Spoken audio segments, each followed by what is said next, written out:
Shunaqa tarbiyali qiz bilan uchrashuvga chiqdim. Fikrlashini eshitdim.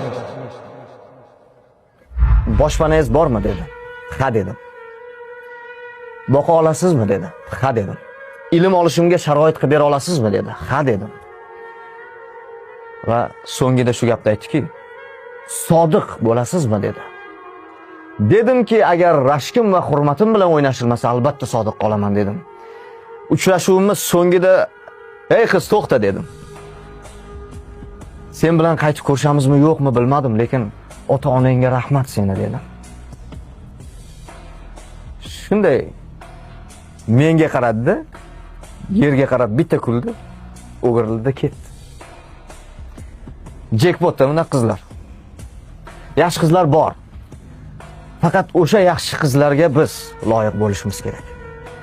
Gap o'shanda. Hammamizga ham mos uchrasin.